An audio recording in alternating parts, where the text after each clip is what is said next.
Today I'll show you how to use the VRoid plugin to make your character able to look at a certain location. This tutorial is part 3 of my previous tutorials, so I highly recommend you watch the previous one about importing VRoid models to Unity and using Mixamo animations. As usual, subtitles are available, so just click the CC button on the YouTube player. If you want to follow along with this tutorial, you can download or clone the project files from my GitHub page with the link in the description, extract the zip files, and open the Before Tutorial folder in the Unity Hub. And then in Unity, open the scene in the Scene folder. Here, I have set up the animators with walking animations from Mixamo, so when we hit play, we'll see that our character is now walking towards the camera. Note that I've disabled the animator root motion option to make our character stay in one location.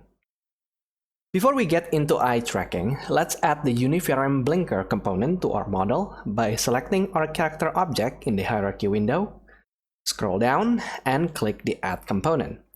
Type in blink in the search bar and click on blinker.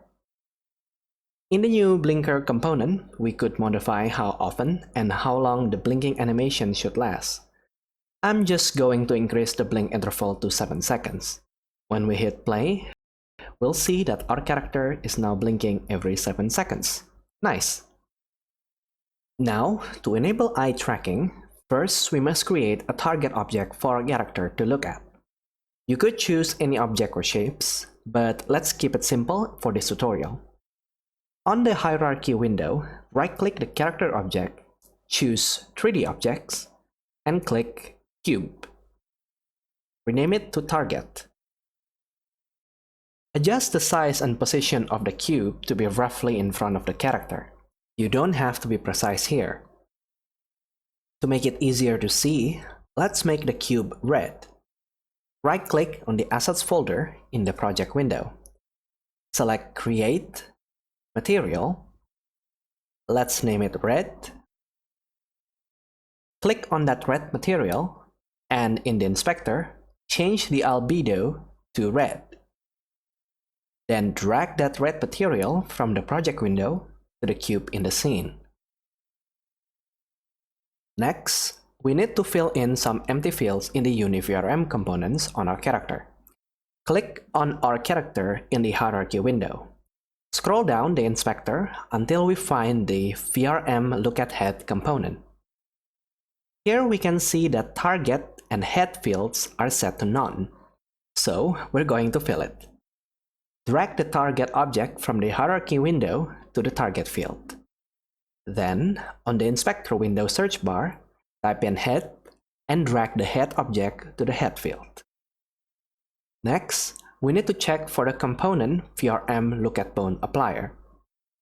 Open the left and right eye drop-down menu and make sure that it's filled with the left and right eye respectively. If it's not filled in, then you could search the inspector just like we did in the VRM Look at Head component. Alright, let's go into play mode to check if the eye tracking is working. Let's move the target around the X and Y axis and the eyes don't seem to follow the target. Well, this is because the walking animation overrides the command from the eye tracking script. Unity Game Engine have an execution order for each and every event in the game. This execution order determines which part of the game runs first and which one runs the last in every frame. The full execution order for every Unity events is long and complicated. I'll leave a link in the description if you want to learn more. But the simplified order goes like this: Update, Internal Animation Update, Late Update, and then Render. Because the internal animation update happens after the update event, every command applied to the character in the VRM Look at Head component will be overwritten by the animation update. Fortunately, the creator of the VRoid plugin has come prepared for this problem. All we need to do is to go to the VRM Look at Head component and switch the update type to Late Update. Late update was called after the animation update, so it will override any movement command from the animation. Let's go back to the play mode. Now, when we move our target, we can see that our character's eyes are now following the target. Well done! But what if we want to have the head to turn towards the object too? Well, we could do that.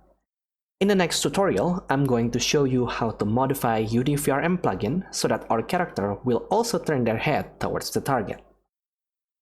If you want to see that, consider subscribing and ring the bell so you'll be notified when that video goes up. If this video helps you, click on the like button. And with that, I'll see you guys later. Goodbye.